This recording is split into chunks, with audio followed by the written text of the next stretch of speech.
Screen आपके पास जैसे मेरी शेयर हो रही है, मैं बात करूँगा ilmix.com की। अच्छा, ilmix.com के ऊपर जब आप लॉगिन करेंगे, तो लॉगिन करने के बाद जब आप ilmix.com की वेबसाइट को खोलेंगे, तो आपके पास यहाँ पे ऑप्शन आता है लॉगिन करने। ठीक है, अभी मैं पहले से लॉगिन हुआ हुआ हूँ, तो आपके पास यहाँ पे ऑप्शन आता है लॉगिन करने का, ठीक है। तो आप यहाँ से लॉगिन करेंगे। लॉगिन करने के बाद आप लॉगिन करने के बाद आपके पास ऑप्शन आएगा एनरोलमेंट्स का, ठीक है।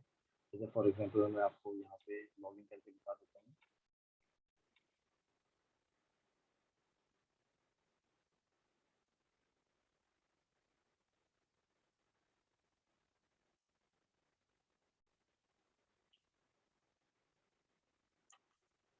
अच्छा, ये मेरा एक टेस्ट अकाउंट है, ठीक है, इसको मैं आपको लॉगिन करके दिखा रहा हूँ।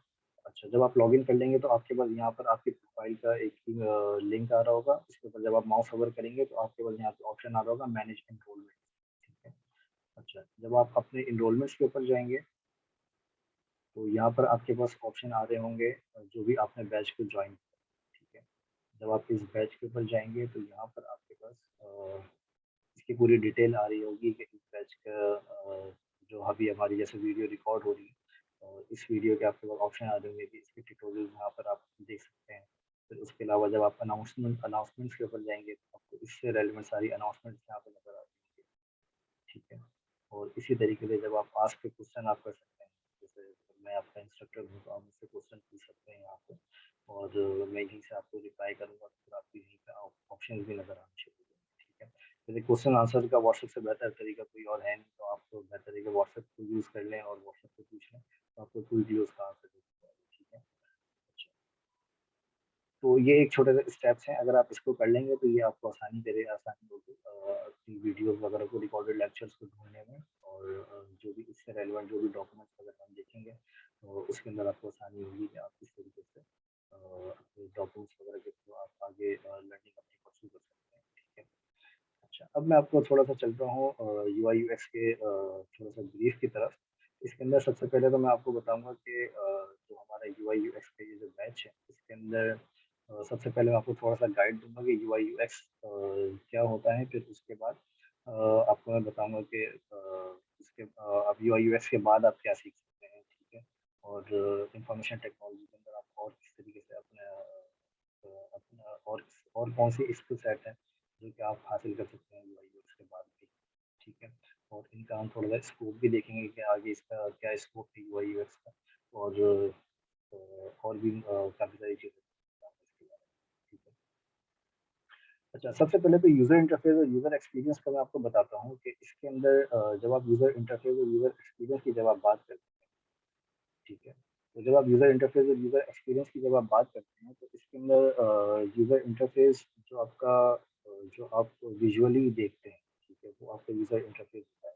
जैसे फॉर एग्ज़ाम्पल अगर आप कोई एक मोबाइल ऐप अगर आप यूज़ कर रहे हैं, अगर आप कोई व्हाट्सएप यूज़ कर रहे हैं, या फिर अगर आप कोई फेसबुक यूज़ कर रहे हैं, कोई और मोबाइल ऐप यूज़ कर रहे हैं, तो उसके अंदर उस मोबाइल ऐप का जो आपको डिज़ाइन पूरा एक दिखता है, वो आपका एक यूज़र इंटरफ़ेस होता है। इसको हम कहते हैं यूज़र इंटरफ़ेस।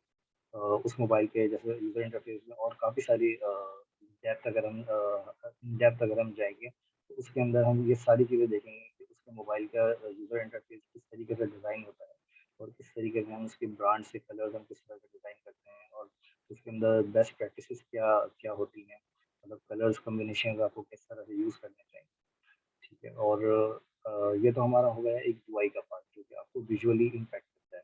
लेकिन उससे ज़्यादा इम्पोर्टेंट जो आपका होता है वो होता है आपका यूज़र एक्सपीरियंस, ठीक है।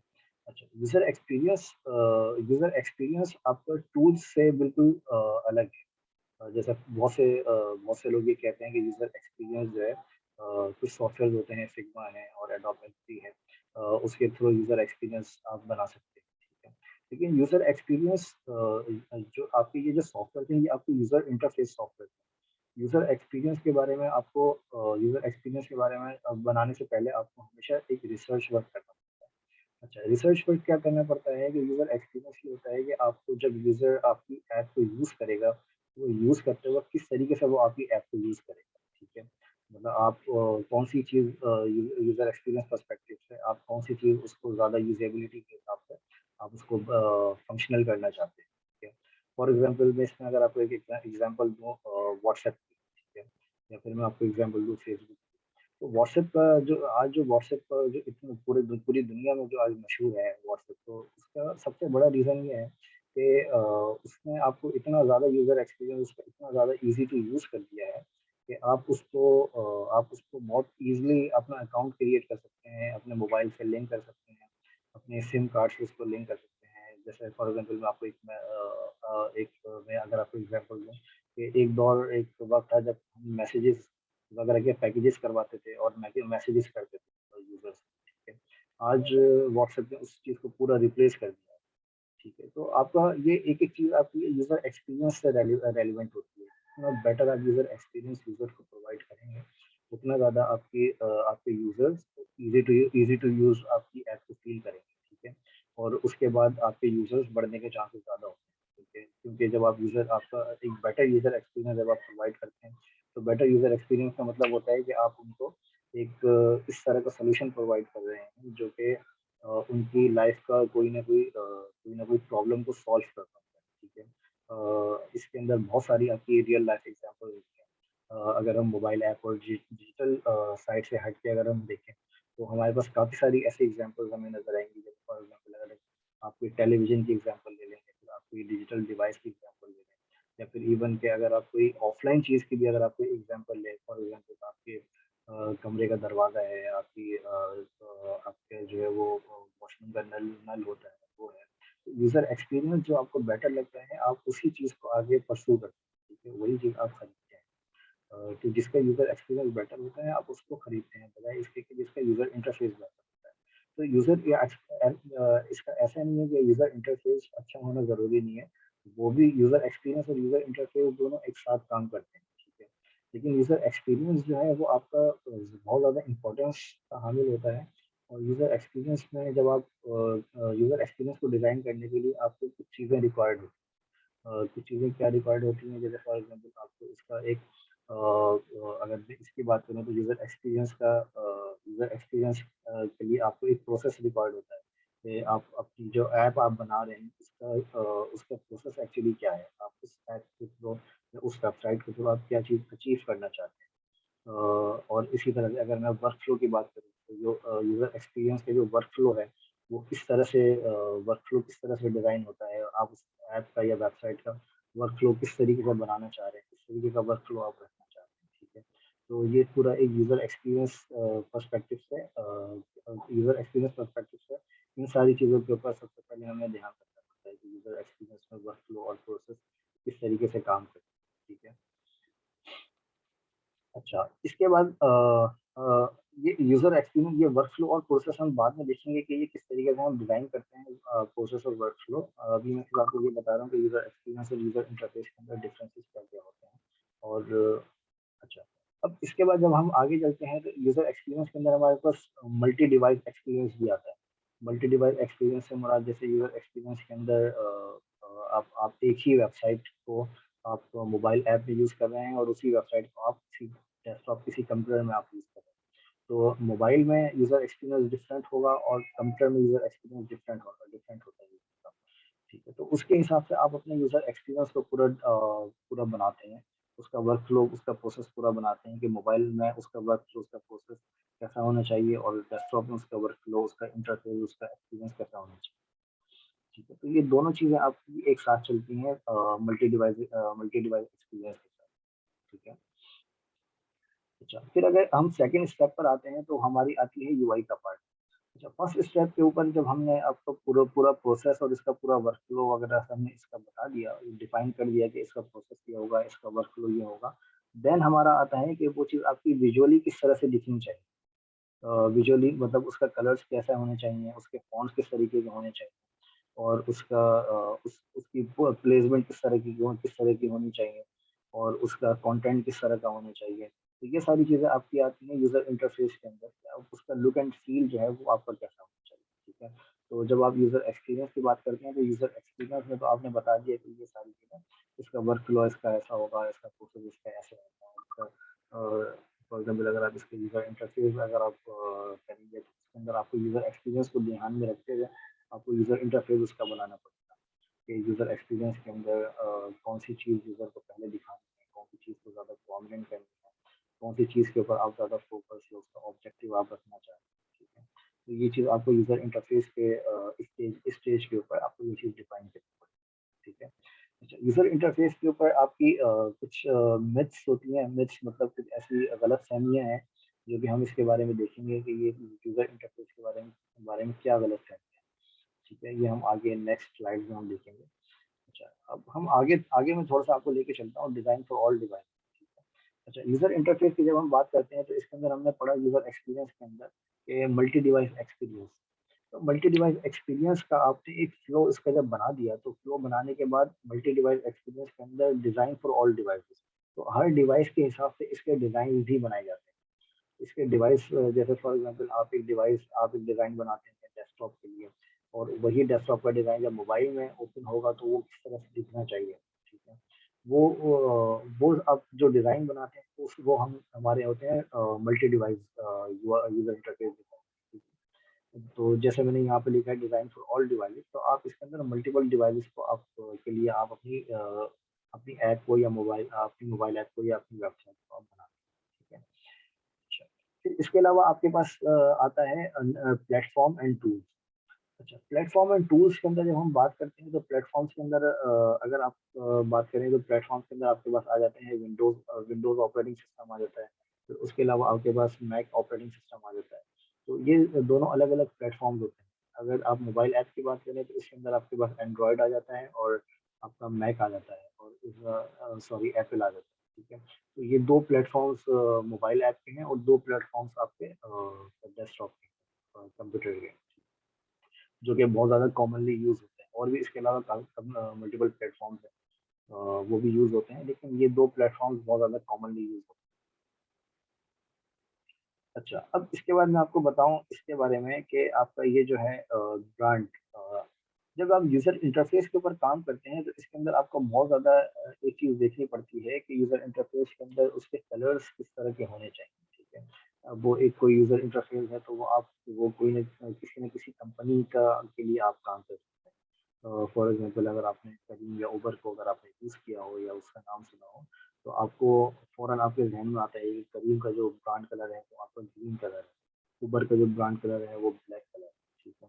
तो ये यूज़र इंटरफ़ेस या यूज़र एक्सपीरियंस जब आप डिज़ाइन करते हैं, तो उसके अंदर आप एक ब्रांड गाइडलाइन को आप फ़ॉलो कर रहे होते हैं, कि वो ब्रांड गाइडलाइन आपको बताती है कि इसका आपको कलर कैसा रखना है, इसका आपको फ़ॉन्ट साइज़ कैसा रखना है और इसके आपको कंटेंट आपको क्या रखना है और वो सारी चीज़ें आपको ब्रांड गाइडलाइंस के अंदर आपको बताई जाती हैं। इसका बटन का साइज़ कैसा होना चाहिए, उसका स्टाइल कैसा होना चाहिए, अगर वो आपका सर्कल में होना चाहिए या रेडियस में होना चाहिए।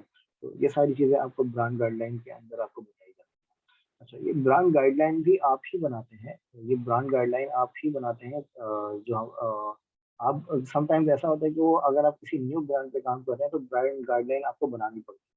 लेकिन मोस्ट ऑफ द टाइम ऐसा होता है कि अगर आप किसी एक्जिस्टिंग ब्रांड के ऊपर काम कर रहे हैं जो कि ऑलरेडी ब्रांड है, तो उसकी ब्रांड गाइडलाइन आपको प्रोवाइड की जाती है।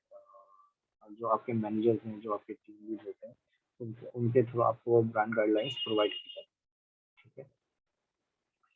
अच्छा। ये तो आपके हो गए difference user experience, user interface और ब्रांड के बारे में, ठीक है। अगर आपको कोई क्वेश्चंस वगैरह है तो आप प्लीज़ उसको नोट डाउन कर लें। आप उम्मीद है आप कॉपी या पेन पेन वगैरह अपने साथ लेकर बैठे होंगे।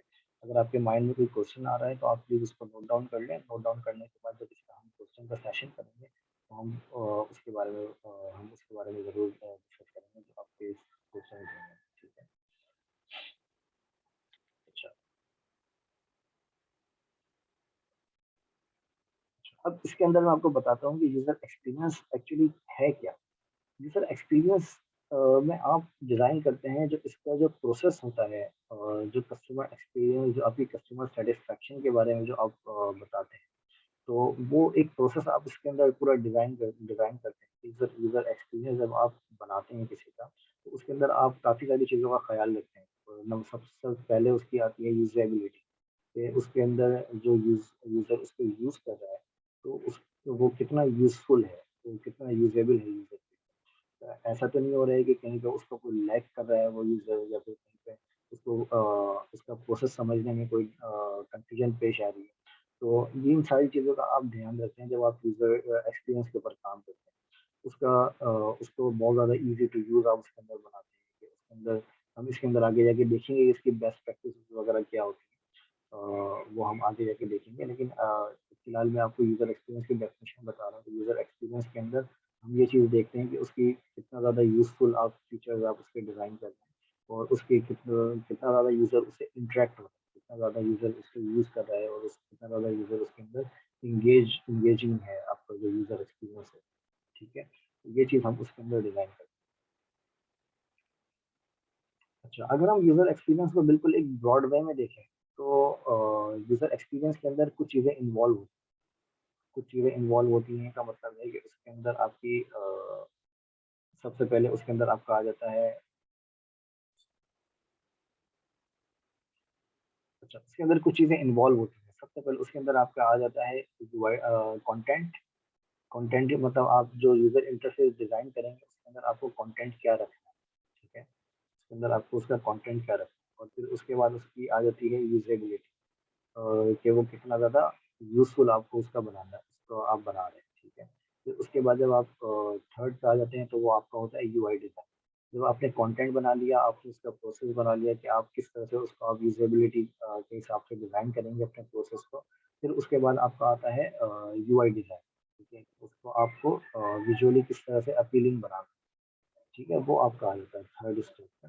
फिर फोर्थ स्टेप पे आपका आ जाता है कि वो उसको आपको इंटरेक्शन किस तरह से उसके अंदर क्रिएट करनी है, कि यूज़र उसके अंदर कितना ज़्यादा उसके अंदर एंगेज होगा। आपका जो यूज़र इंटरफेस है, जो यूज़र एक्सपीरियंस है आपका, उसके अंदर किस तरह से यूज़र एंगेज होगा आपके यूज़र एक्सपीरियंस के अंदर, ठीक है? तो ये 4 चीज़ें इसके अंदर आ जाती हैं यूज़र एक्सपीरियंस डिज़ाइन के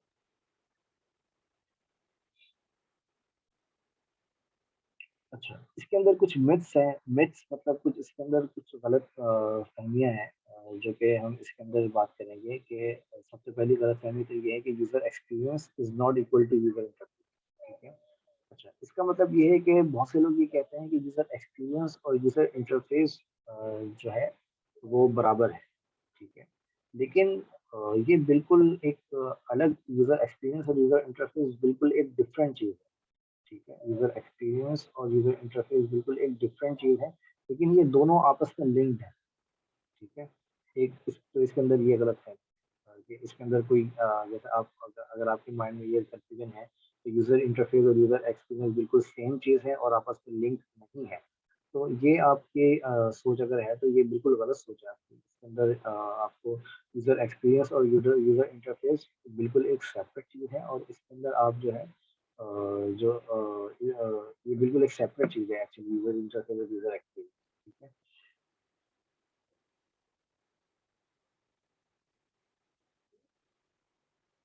अच्छा, इसके बाद आपका आ जाता है यूज़र, मतलब यूज़र एक्सपीरियंस पे जब आप काम करते हैं, तो आपका जो यूज़र है, वो आपके यूज़र एक्सपीरियंस से कितना ज़्यादा खुश है, ठीक है? इसके अंदर ऐसा बहुत से लोग कहते हैं कि यूज़र एक्सपीरियंस और आपका यूज़र इंटरफ़ेस जो है, वो बहुत ज़्यादा अच्छा होना चाहिए। मतलब आपका बहुत से लोग ये कहते हैं कि आपका जो यूज़र है, वो हमेशा आपसे खुश रहता है, आपके अगर आप यूज़र इंटरफ़ेस अच्छा डिज़ाइन करें। लेकिन लेकिन ये बिल्कुल ठीक नहीं है। इसके अंदर आप जो है जब तक आप उसको एक बेटर यूज़र एक्सपीरियंस जब तक प्रोवाइड नहीं करेंगे, आप कितना ही अच्छा यूज़र इंटरफेस क्यों नहीं बना लें, आप उसको अपने ऐप को या मोबाइल ऐप को सक्सेसफुल नहीं बना पाएँ, ठीक है? तो ये बहुत ज़रूरी है कि आप जो आपका यूज़र यूज़र इंटरफेस और यूज़र एक्सपीरियंस है, उससे आपका यूज़र ना सिर्फ इंटरफेस से खुश होना चाहिए, बल्कि वो यूज़र एक्सपीरियंस से भी खुश होना चाहिए। तो यूज़र एक्सपीरियंस बहुत ज़्यादा मैटर करता है यूज़र को खुश करना, ठीक है। अच्छा, एक मिथ इसके अंदर ये है कि जो यूज़र है आपका, उसको हमेशा पता है कि उसको क्या चाहिए, ठीक है। तो ये चीज़ भी आपकी बिल्कुल गलत है कि जो यूज़र है समटाइम्स उसको नहीं पता होता कि उसको क्या चाहिए, ठीक है। समटाइम ऐसा होता है कि उसको पता होता है कि आपका ये ब्रांड है, फॉर एग्ज़ाम्पल अगर आप करीम की एग्ज़ाम्पल लें, तो आपके यूज़र को ऑलरेडी पता है कि वो अगर आपकी ऐप के अंदर या वेबसाइट के अंदर आता है, तो वो कोई राइड देखने के लिए आ रहा है। या फिर अभी रिसेंटली फूड पांडा बहुत ज़्यादा ट्रेंडिंग में है। तो अगर आप फूड पांडा की एग्ज़ाम्पल लें, तो आपके यूज़र्स को पता है कि वो यूज़र आपका जो है, वो फूड डिलीवरी के लिए, फूड डिलीवरी की तलाश में आपकी ऐप के ऊपर आया है, ठीक है।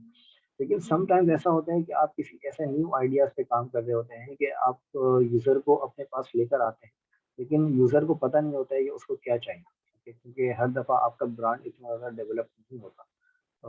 तो एक ये भी मिथ है, तो इसके अंदर भी हमें इसका भी हमें ख़्याल रखना चाहिए कि जो यूज़र आपके पास आ रहे हैं, आपको उसको करेक्टली उसको सही इन्फॉर्मेशन देनी चाहिए कि वो यूज़र आपके पास क्या करने आ रहा है, उसको क्या ढूँढ रहा है वो यूज़र आपके पास आने के लिए।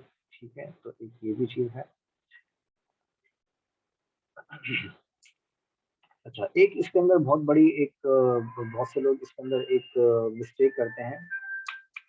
बहुत से लोग इसके अंदर एक मिस्टेक करते हैं कि जब यूज़र वेबसाइट या आपकी ऐप से जब चला जाता है, फॉर एग्ज़ाम्पल यूज़र आपकी वेबसाइट पे या आपकी ऐप पर आया और उसने कुछ भी बाय नहीं किया, उसने कुछ भी बाय नहीं किया और वो चला गया। तो उससे काफ़ी ज़्यादा बिज़नेस का भी लॉस होता है और काफ़ी ज़्यादा लॉस होता है। जब यूज़र वेबसाइट से चला जाता है तो उसके बाद भी हम यूज़र एक्सपीरियंस को उसके अंदर एंगेज रखते हैं। वो किस तरह से एंगेज रखते हैं, हम यूज़र एक्सपीरियंस एक्चुअली सिर्फ़ ये नहीं है कि वो आपकी वेबसाइट को या ऐप को किस तरीके से यूज़ कर रहा है। तो यूज़र एक्सपीरियंस के अंदर ये चीज़ भी शामिल होती है कि उसके बाद आप यूज़र को किस तरह से अप्रोच कर रहे हैं, ठीक है? अब फॉर एग्ज़ाम्पल आप किसी वेबसाइट के ऊपर आप गए और आपने कोई चीज़ बाय नहीं करी और उसके बाद आपने वेबसाइट को छोड़ दिया।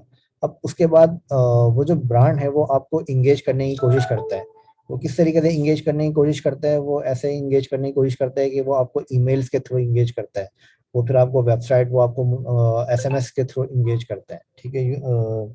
जिस ब्रांड के ऊपर आपने विजिट किया है, ठीक है? तो वेबसाइट्स को या वेबसाइट को या ऐप को छोड़ने के बाद भी वो आपको एंगेज करते हैं, आपको नोटिफ़िकेशंस भेजते रहते हैं। आपको जो बड़े ब्रांड होते हैं, वो इसके ऊपर काफ़ी अच्छा और ज़बरदस्त तरीके से काम करते हैं और उनको इससे काफ़ी फ़ायदा होता है, ठीक है? इसके इसके साथ-साथ आपको काफ़ी ज़्यादा एग्ज़ाम्पल्स आपको खुद ही नज़र आएँगी। जैसे अगर आप फ़ेसबुक की बात करें या अगर आपको व्हाट्सएप की बात करें, तो व्हाट्सएप पे अगर आप मोबाइल ऐप को यूज़ करना अगर आप छोड़ दें, तो उसके बाद आपको अगर कोई मैसेज आता है, तो आपको नोटिफ़िकेशंस आना स्टार्ट हो जाती हैं। वो वापस आपको मोबाइल ऐप के ऊपर लेकर आ जाते हैं। अगर आप किसी वेबसाइट को आप यूज़ कर रहे हैं और अगर अगर आप उस वेबसाइट को छोड़ देते हैं, तो उसके बाद वो आपको ईमेल मार्केटिंग के थ्रू टारगेट करते हैं। वो आपको मल्टीपल मोबाइल एस ऐप वो आपको मल्टीपल एसएमएसेस भेजते हैं अगर आपने अपनी इन्फॉर्मेशन उनके पास छोड़ी है तो। तो इस तरीके से लोग इसको एंगेज करते हैं यूज़र एक्सपीरियंस को, उसके बाद भी उस चीज़ को इफ़ेक्टिव रखते हैं वो, ठीक है? अच्छा, एक मिथ इसके अंदर ये भी है कि जो यूज़र एक्सपीरियंस की जो बेस्ट प्रैक्टिसेस होती हैं, वो हमेशा काम करती हैं। लेकिन ऐसा नहीं है, यूज़र एक्सपीरियंस की जो बेस्ट प्रैक्टिसेस होती हैं, वो समटाइम्स ऐसा होता है कि वो काम नहीं करती। मतलब आपको उसकी अपनी अप्रोच, अपनी स्ट्रैटेजी आपको उसके लिए डिफरेंट करनी पड़ती है। यूज़र एक्सपीरियंस की बेस्ट प्रैक्टिसेस से हट के आपको काम करना पड़ता है। ये इसके काफ़ी ज़्यादा सिनेरियोज़ हो सकते हैं। जैसे अगर आप किसी ऐसी ऑडियंस के लिए काम कर रहे हैं जो कि ऑनलाइन अवेयर नहीं है, इस तरह के सिनेरियोज़ के लिए आप काम कर रहे हैं, तो स्टैंडर्ड बेस्ट प्रैक्टिसेस उसके ऊपर हो सकता है वो आपके लिए लॉस साबित कर रही हो, ठीक है? उससे आपको लॉस हो रहा हो, जो बेस्ट प्रैक्टिसेस आपने अप्लाई करी है। तो समटाइम्स ऐसा होता है कि बेस्ट प्रैक्टिसेस सही काम नहीं करती, ठीक है? तो वो आपको देखना पड़ेगा कि आपको जो है जिस सिनेरियो के अंदर आप का यूज़र एक्सपीरियंस काम कर रहा है, वो किस तरीके से आप उसको आगे लेके जाएँगे, ठीक है? तो इसके बारे में हम थोड़ी-सी और एग्ज़ाम्पल हम आगे जाके देखेंगे कि किस तरह की वो बेस्ट प्रैक्टिसेस हो सकती हैं, जो कि आगे जो है आपके मोबाइल ऐप के यूज़र एक्सपीरियंस के लिए काम नहीं करेंगी। तो इसके से कुछ एग्ज़ाम्पल्स हम आगे जाके देखेंगे, ठीक है? अच्छा, एक इसके अंदर ये चीज़ भी होती है कि बहुत से लोग ये सोचते हैं कि जो यूज़र एक्सपीरियंस के जो एक्सपर्ट्स हैं, वो सब कुछ जानते हैं, ठीक है? लेकिन ऐसा नहीं होता। यूज़र एक्सपीरियंस की जैसे मैंने एक बात करी आपसे यूज़र एक्सपीरियंस की बेस्ट प्रैक्टिसेस की, ठीक है? इससे पहले अच्छा, यूज़र एक्सपीरियंस की बेस्ट प्रैक्टिसेस की जैसे मैंने बात करी तो समटाइम्स ऐसा होता है कि यूज़र एक्सपीरियंस के जो एक्सपर्ट्स होते हैं, वो उनकी भी जो ऑब्जर्वेशंस होती हैं, वो भी सही साबित नहीं हो रही होती, ठीक है? कि जो यूज़र एक्सपीरियंस हम यूज़र से एक्सपेक्ट कर रहे होते हैं, वो यूज़र एक्सपीरियंस हमें नहीं मिलता। तो समटाइम्स ऐसा होता है कि हम इसको इस तरीके की भी जो यूज़र एक्सपीरियंस के जो एक्सपर्ट्स हैं, उनकी भी जो नॉलेज है, वो काम नहीं कर रही होती। तो आपको अपने जो स्टैंडर्ड तरीके हैं, उनसे आपको डिफरेंट अप्रोच अप्लाई करनी पड़ती है, उसको इफेक्टिव बनाने के लिए।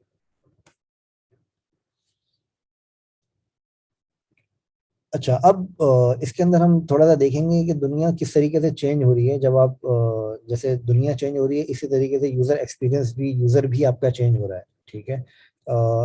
जैसे अगर आप काफी पुरानी अगर आप बात करें तो उसके अंदर हमारे पास पाकिस्तान में मोबाइल की टेक्नोलॉजी भी नहीं होती थी। ठीक है। कंप्यूटर भी बहुत कम लोगों के पास होता था, लैपटॉप भी बहुत कम लोगों के पास होता था।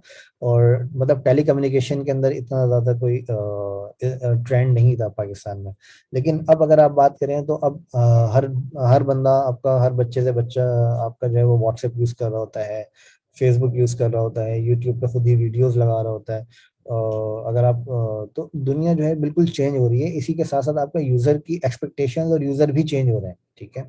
अच्छा, एक वक्त था कि आप जब मोबाइल यूज करते थे तो मोबाइल के अंदर आप बटन यूज करते थे। ठीक है। मतलब टच मोबाइल्स नहीं होते थे, बटन यूज यूज करते थे आप। अच्छा, बटन्स वाले मोबाइल में भी आपके पास मल्टीपल ऑप्शंस होते थे कि उसके अंदर कुछ इस तरह के फोन थे, उनके पास बटन्स जो है वो बड़े होते थे, कुछ इस तरह के फोन थे उनके पास बटन्स छोटे होते थे। ठीक है।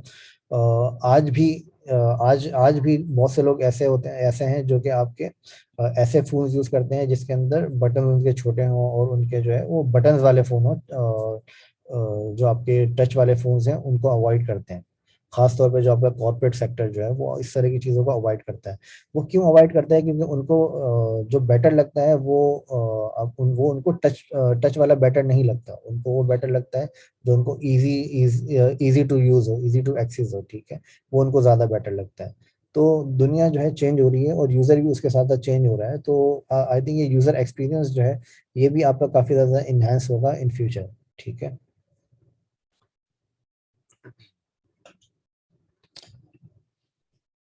अच्छा, अब इसके अंदर अगर मैं कुछ एग्जांपल लूं कि दुनिया किस तरह से चेंज हो रही है, तो इसके अंदर सबसे ये कुछ एग्जांपल्स मैंने आपके लिए यहाँ पे लगाई हैं, जिसके अंदर आप ये मल्टीपल आपके पास ये एलईडीज हैं जो कि आपके मल्टीपल जो मैनेजमेंट टाइप के सेक्टर्स जो होते हैं वो इस तरह की एलईडीज वगैरह यूज करते हैं जो कि टच एलईडीज होती हैं। आप अगर आपने अगर देखे हो तो टच लैपटॉप्स भी काफ़ी ज़्यादा मार्केट में इन है। ठीक है। काफ़ी ज़्यादा ट्रेंडिंग में है।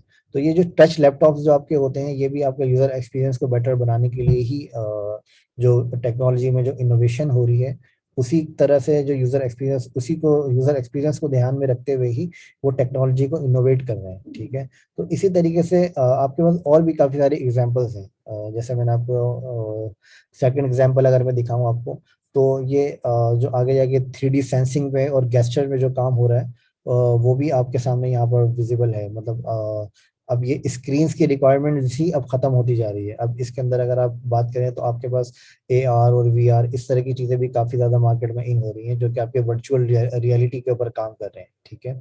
तो इस तरीके की भी एग्जांपल्स आपके पास मार्केट में अवेलेबल हैं। पाकिस्तान में आपको शायद देखने को नहीं मिलेंगी। अगर आप इंटरनेट पे जाके खुद रिसर्च करेंगे तो आपको ये काफी सारी चीजें देखने को मिलेंगी कि यूजर एक्सपीरियंस पे किस हद तक और कितना बड़ा काम हो रहा है, जिसको हम पाकिस्तान में रहते हैं हम उसको अवॉइड कर रहे हैं। ठीक है। अच्छा, इसी तरीके से एक ये भी एग्जांपल है आपकी सेल्फ लर्निंग अप्लायंसेस की। ठीक है। सेल्फ लर्निंग अप्लायंसेस में मैंने यहाँ पे कुछ डिवाइसेस लगाई हैं, लेकिन अगर आप कुछ स्पीकिंग डिवाइसेस की अगर आप बात करें तो उसके अंदर आपको अमेजॉन एलेक्सा आपको वहाँ पे नजर आएगा। अमेजॉन एलेक्सा के अंदर आपको जैसे उसके अंदर आप स्पीकिंग कर सकते हैं, आप उसके अंदर अपनी चीजें आप ढूंढ सकते हैं। ई लर्निंग डिवाइसेस आपको नजर आएंगी कि ई लर्निंग के ऊपर अगर आप कोई चीज़ अगर आप सीखना चाह रहे हैं तो वो आप जो है अब वो आप सीख सकते हैं बहुत easily by using E digital channels. ठीक है। अच्छा, ये जैसे आपको शायद अगर आपने देखा हो ये आपका गूगल ग्लासेस भी इस तरीके के होते हैं। ठीक है। अब ये एक तो आपके कैमरास होते हैं जो कि आपके मोबाइल फोन्स के अंदर होते हैं। एक दौर था जब आपके कैमरास होते थे जो कि आपके DSLR और इस तरह के कैमरास बहुत ज़्यादा ट्रेंड करते थे। ठीक है। लेकिन आज के दौर में आपके ये जो कैमरास वगैरह हैं ये आपके गूगल ग्लासेस ग्लासेस के अंदर भी मूव हो गए। ठीक है। अब फॉर एग्जाम्पल आपको कोई ऐसा विजुअल अगर आप कैप्चर करना चाह रहे हो तो उस वक्त आपके पास कैमरा अवेलेबल नहीं है, तो आपके ग्लासेस के तौर पे भी उसको ग्लासेस को भी एज अ कैमरा आप यूज कर सकते हैं। तो वो आपको काफी ज्यादा हेल्प करता है, काफी ज्यादा आपको इजी टू यूज आपको एक्चुअली बनाता है। ठीक है। तो बाहर ममालिक में इस तरह की चीजें काफी ज्यादा यूज होती हैं यूजर एक्सपीरियंस पर्सपेक्टिव से अगर हम बात करें तो। अच्छा, अब हम बात करेंगे थोड़े से एलिमेंट्स के बारे में कि यूजर एक्सपीरियंस में क्या एलिमेंट्स होते हैं और हम किस तरीके से यूजर एक्सपीरियंस के एलिमेंट्स को हम इसको यूज कर सकते हैं। ठीक है।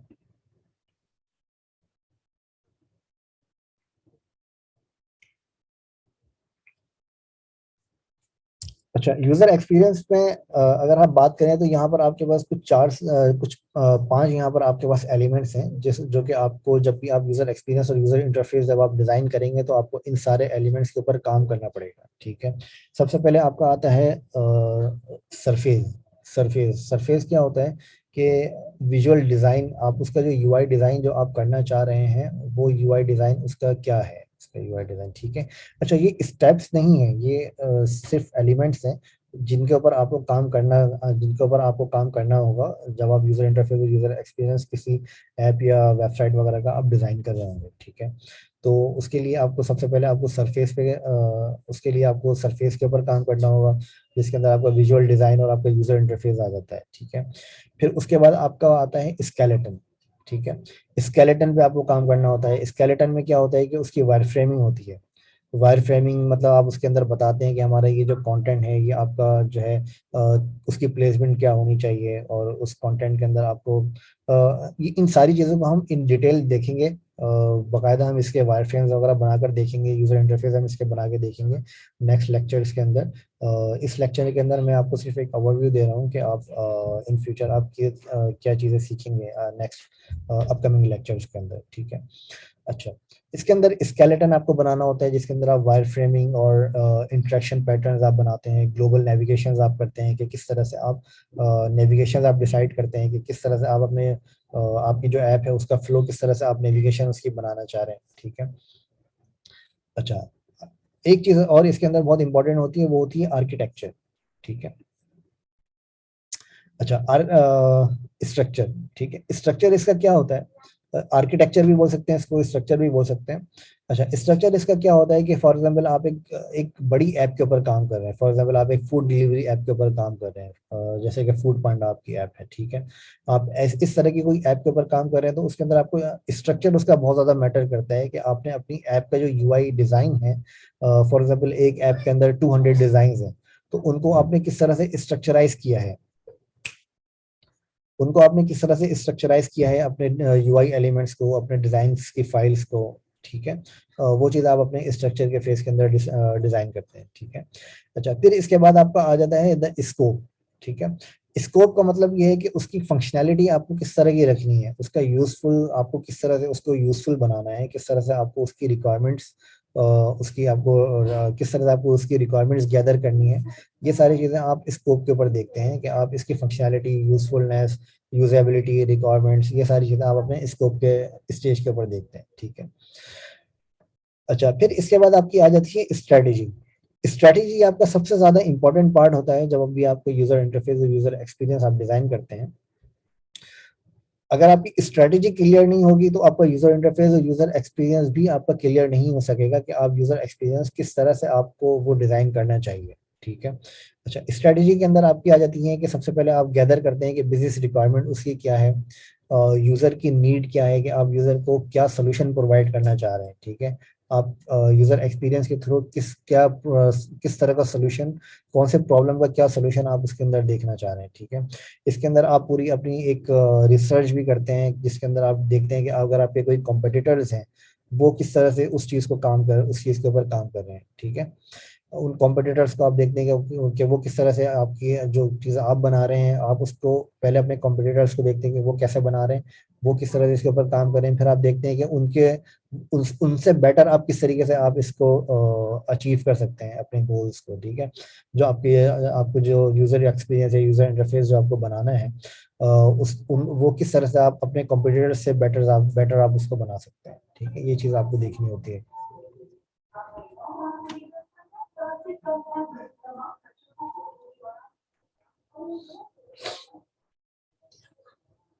ठीक है। अच्छा, फिर इसके बाद आपका आ जाता है आपके जो पीछे आपका बिहाइंड द सीन जो चीजें आपकी चल रही होती हैं, उसके अंदर आपका आ जाता है आर्किटेक्चर। अच्छा, आर्किटेक्चर आप इसका किस तरह से बनाते हैं कि सबसे पहले आप देखते हैं कि आर्किटेक्चर के अंदर आपका जो नेविगेशन फ्लो है, वो नेविगेशन फ्लो आपको किस तरह का डिजाइन करना है। नेविगेशन फ्लो के अंदर जब हम बात करेंगे तो इसके ऊपर हम पूरा एक ये फ्लो डिजाइन करेंगे कि इसका आर्किटेक्चर आप किस तरह से विजुअली किस तरह से डिजाइन कर सकते हैं, किस तरह से इसका आर्किटेक्चर आप बना सकते हैं। कि फॉर एग्जांपल आपकी एक मेन स्क्रीन है, मेन स्क्रीन के बाद उसकी 2 चाइल्ड स्क्रीन है या 5 चाइल्ड स्क्रीन है, फिर उन चाइल्ड स्क्रीन के बाद भी और कितनी इनर स्क्रीन हैं, कि अगर आप एक बटन पर टैप करते हैं या क्लिक करते हैं, उसके अंदर की जो स्क्रीन है, फिर उसके अंदर जाने के बाद फिर जो उसके ब्रेड क्रम्स हैं, फिर उनकी जो स्क्रीन है वो हम पूरी इसके अंदर देखेंगे कि किस तरह से आप उसको डिजाइन कर सकते हैं। ठीक है, तो ये कंटेंट आर्किटेक्चर भी हम इसके अंदर देखेंगे अपनी आने वाली वीडियोस में। अच्छा, फिर इसके बाद वायर फ्रेमिंग की जो हमने बात करी थी, तो वायर फ्रेमिंग के अंदर आप इसको बताते हैं कि आप इसके अंदर हम वायर फ्रेमिंग और यूजर इंटरफेस, ये दोनों चीज़ें बिल्कुल डिफरेंट होती हैं। यूजर इंटरफेस के अंदर आप कलर्स वगैरह डिफाइन करते हैं कि विजुअली किस तरह से दिखना चाहिए, उसके कलर्स क्या होने चाहिए, उसका फॉन्ट कौन सा होना चाहिए। लेकिन वायर फ्रेमिंग आपकी यूजर इंटरफेस से पहले का स्टेज होता है, जिसके अंदर आप ये चीज़ देखते हैं कि कौन सी चीज़ आपको किस जगह पे प्लेस करनी है। ठीक है, ये चीज़ आप अपनी वायर फ्रेमिंग के अंदर देखते हैं। फॉर एग्जांपल आपको लोगो लेफ्ट पे होना चाहिए या राइट पे होना चाहिए, तो ये चीज़ आप अपनी वायर फ्रेमिंग के अंदर देखते हैं। फिर उसके बाद आपकी एक व्यू के अंदर कितनी रॉज होनी चाहिए, कितने कॉलम्स होने चाहिए, कितने रिकॉर्ड्स आपको एक व्यू के अंदर डिस्प्ले करवाने हैं, ये सारी चीज़ें आप अपने वायर फ्रेमिंग के अंदर देखते हैं। ठीक है, अच्छा, फिर इसके बाद आपका आ जाता है इंटरेक्शन फ्लो। अच्छा, interaction flaws, sorry, interaction flaws के अंदर क्या होता है कि आप अपने देखते हैं कि जब यूजर इससे आपकी ऐप से जब इंटरेक्ट करेगा, तो इंटरेक्ट करने के बाद उसके ऐसे कौन से फ्लॉज हैं जो कि आपने मिस कर दिए हैं। फॉर एग्जांपल अगर यूजर ने किसी एक बटन के ऊपर क्लिक किया और उसके क्लिक के ऊपर उसको एक जगह से कहीं दूसरी जगह जाना चाहिए, तो वो चीज़ आप देखते हैं कि इसको हमने कोई गलत उसका नेविगेशन फ्लो तो नहीं बना दिया, उसके नेविगेशन फ्लो के अंदर कोई चीज़ ऐसी मिसिंग तो नहीं है। वो चीज़ आप उसके अंदर देखते हैं अपने फ्लो के अंदर। ठीक है, अच्छा, फिर उसके बाद आपका आ जाता है यूजर इंटरफेस डिजाइन।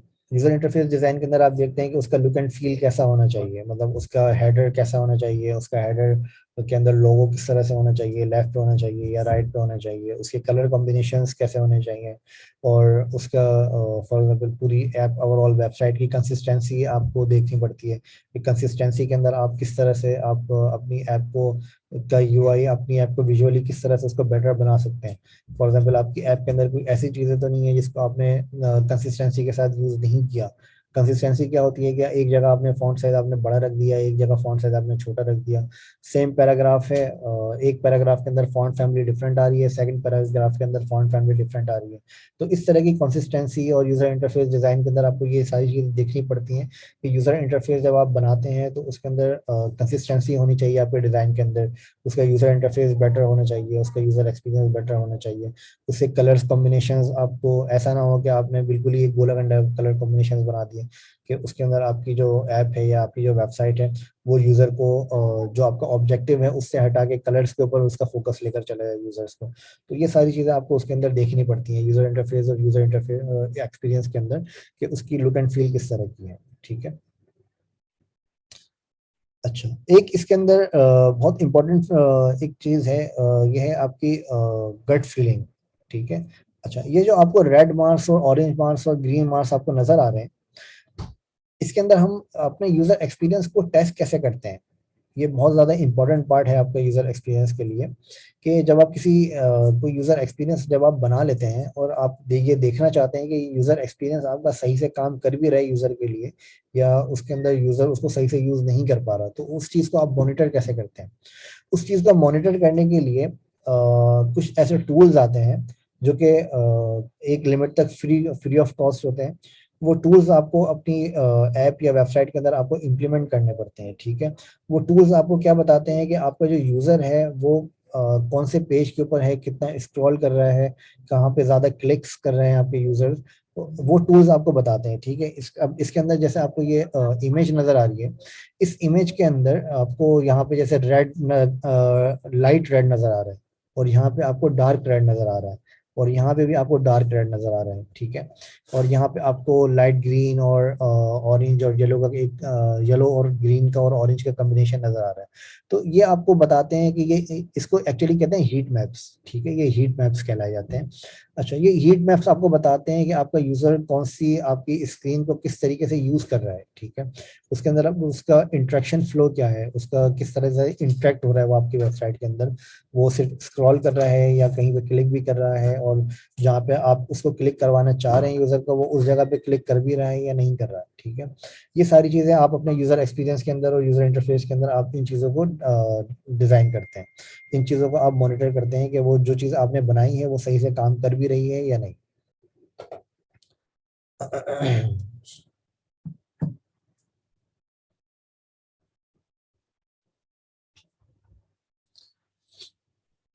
अच्छा, जैसे कि मैंने आपको बताया कि उसको आप इस तरीके से बताते हैं कि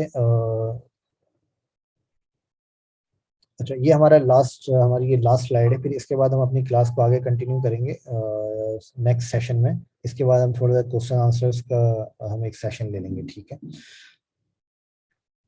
बल्कि हम क्वेश्चन आंसर का सेशन पहले ले लेते हैं, यहीं पे हम अपनी क्लास का एंड करते हैं, ठीक है, क्योंकि क्लास ऑलरेडी लेंदी हो रही है, लेंदी हो गई है, ठीक है जी। अच्छा, आपका अगर इसमें कोई क्वेश्चंस हैं तो आप क्वेश्चंस का एक पूछ लें आप, अगर आपके कोई क्वेश्चंस हैं।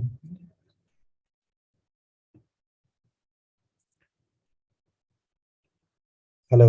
सर मैं इसे फिर से रिकॉर्डिंग देखूंगा इसकी फिर से ही, मैं जी उसके बाद आपसे क्वेश्चन करूंगा। काफी सारी हैं लेकिन मैं फिर से इस रिकॉर्डिंग को देख के फिर से आपसे करूंगा, क्योंकि बहुत ठीक ज्यादा ना आवाज कट रही थी और थोड़ा मसला था, ठीक इसलिए ओके। मैं इसे शाम में आपको देख के फिर से करूंगा, ठीक जी है। जी ठीक है, ठीक है। अभी तक कैसा रहा और आपका मुझे experience? अ, और मुझे मतलब आप अगर मैं आपसे ये पूछूं कि एक लाइन में मुझे यूजर एक्सपीरियंस और यूजर इंटरफेस के बारे में बताएं, तो मुझे थोड़ी सी डिटेल में बता दें इनको। देखिए, यूजर एक्सपीरियंस वो है ऐसी कि कस्टमर, यूजर एक्सपीरियंस उस चीज को कहते हैं जो कस्टमर यूज करता है। यूजर इंटरफेस अच्छा उस चीज को कहते हैं जिस तरह से आप कस्टमर को दिखाना चाहते हैं, ठीक है। एक अच्छा। लाइन में उसका ये आंसर है। ठीक। एक्सपीरियंस का ठीक है। मतलब उसको एक्सपीरियंस किस तरह से कर रहे हैं आप, और इंटरफेस का मतलब किस तरह से देख रहे हैं आप उसको, ठीक है। प्रैक्टिकली क्लास कब से स्टार्ट होगी इसके अलावा? प्रैक्टिकल क्लासेस, ये स्लाइड्स हमारी कुछ हैं, ये स्लाइड जैसे हमारी कंप्लीट हो जाएंगी फिर उसके फौरन बाद हम इसके प्रैक्टिकल पर आ जाएंगे। लेकिन ये स्लाइड्स आपकी बहुत ज़्यादा इंपॉर्टेंट है प्रैक्टिकल के लिए, तो ये जी स्लाइड्स मिस मत बिल्कुल करिएगा, बिल्कुल ऐसे ही ठीक है। है। ये स्लाइड्स मिस मत करिएगा, वरना प्रैक्टिकल का कोई फिर फायदा नहीं होगा, क्योंकि ये इसकी जी इंपॉर्टेंस समझना बिल्कुल ऐसे बहुत ही। है, ठीक है। जी ठीक है। ओके आमिर मलिक साहब, थैंक यू सो मच। ठीक है। Thank you sir. और अगर आप और जो लोग आज के लेक्चर्स को ज्वाइन नहीं कर सके तो प्लीज़ नेक्स्ट क्लासेस से इस लेक्चर को प्रॉपरली ज्वाइन करें, क्योंकि अगर आप इस लेक्चर को ज्वाइन नहीं करेंगे तो लाइव सेशंस का और लाइव रिकॉर्डिंग का कोई फ़ायदा नहीं होगा, ठीक है। तो प्लीज़ बिल्कुल। लेक्चर को ज्वाइन करें, ज्वाइन करने के बाद वो बात ठीक है आपकी कि आप रिकॉर्डिंग देख लेंगे, लेकिन आमिर मलिक साहब आपसे नहीं कह रहा हूँ, जिन्होंने ज्वाइन नहीं किया उनसे बात करें। अगर आपने ज्वाइन नहीं किया इसको तो आप प्लीज़ इसको नेक्स्ट लेक्चर से इसको प्रॉपरली ज्वाइन करें, ताकि हम इसको लाइव सेशंस को एक प्रॉपरली एक इफेक्टिव तरीके से हम उसको आगे लेके चलें, ठीक है। तो आगे आपको भी आसानी होगी, मुझे भी आसानी होगी। जब आप आगे इसके टूल्स के ऊपर काम करेंगे तो ये हिस्ट्री, ये इसकी जो थ्योरी है ये आपके बहुत ज़्यादा काम आएगी, ठीक है। Thank you so much for your time Aamir Malik साहब। टेक केयर, अल्लाह हाफिज़। अच्छा सर, ये व्हाट्सएप व्हाट्सएप ग्रुप बना लें, जो सबको ऐड कर लें, जो जितने भी हैं उन सबको जी ऐड जी मैं कर लें, बना रहा और जो हूँ। कुछ भी आप शेयर करेंगे वो सारा जी जी कुछ मैं उसी बना में रहा आ हूँ। जाएगा। जी जी मैं बना रहा हूँ, ठीक बना है रहा सर, हूँ। Thank you. Thank you thank you so sir, much. Thank you. ठीक है, अल्लाह हाफिज़, अल्लाह हाफिज़। ओके, अल्लाह।